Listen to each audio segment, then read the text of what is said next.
This is the post-show video with me, Doc Thompson, and also Skip Lacombe. According to an investigation, the IRS potentially gave out $5 billion in fraudulent money to 4 million college students who claimed that they were using the money for school. And that's $5 billion that we know of.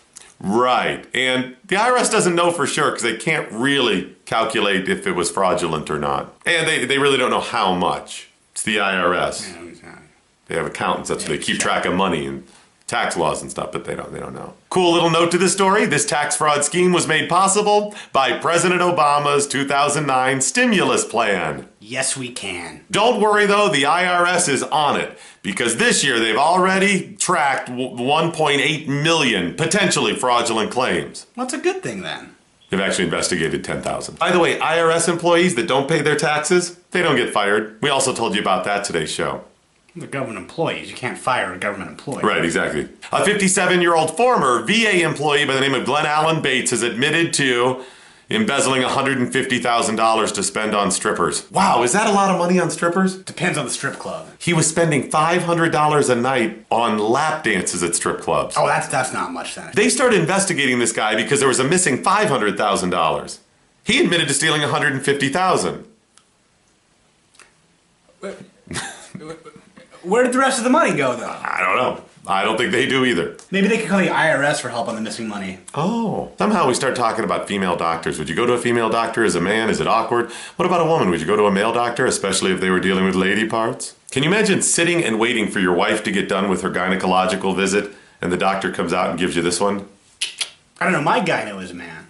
Your gynecologist is a man? The one you go to? Well, see, I think that's a little bit sexist. In the audio file, a news report from KPRC reporting on the hashtag How to Spot a Feminist. You got some props, dude. Way to go. Just make sure to remember to tell people where they can listen to us. No mention of Skip Lacombe, though, I guess. Also to the news banter from Fox 2 Detroit. You know the banter they have when they're between segments going back and forth? Mm-hmm. Oftentimes makes some cringeworthy situations. Now out of Detroit yesterday, they were coming back saying it's Happy Hump Day, and hoping it doesn't rain, a news anchor says, hopefully we have a dry hump day. As TV people, that's one of those things you just let it go. They didn't just let it go. By the way, Ashley Barrissey, if you're seeing this, that's skip@theblaze.com. I love you. We heard from Dr. Earl Pimento. You're going to want to check that out. You must make sure to listen to the segment where we talked about the top Google searches for Ben Carson, Carly Fiorina, and Mike Hucklebee. It's gold, Jerry. It's gold. I don't know why Cal can't just admit he thinks Hillary's hot. I mean, I'm sure he feels uncomfortable around us. It's not like we'd given the business about it or something. Plus, he's married and everything. Oh, maybe that's it. Something. Well, we know that Cal thinks she's hot. We learned more about that today, we'll say.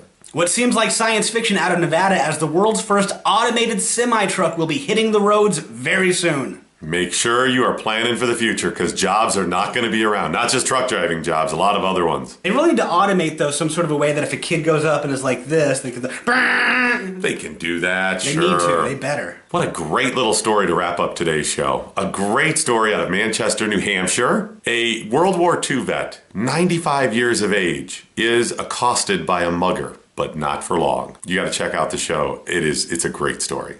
At this point, why do people still mess with veterans? I mean, how many stories do you have to see about a 90-some guy kicking the ass of some 18-year-old? If you're a criminal, the people you do not want to go after are those that invaded Okinawa and stormed the beaches of Normandy. Trying to mug somebody who fought Nazis and the Japs during World War II, you're doing it wrong. If you are on the Twitter, please follow @DocThompsonShow or, yeah, I'll pick one of them.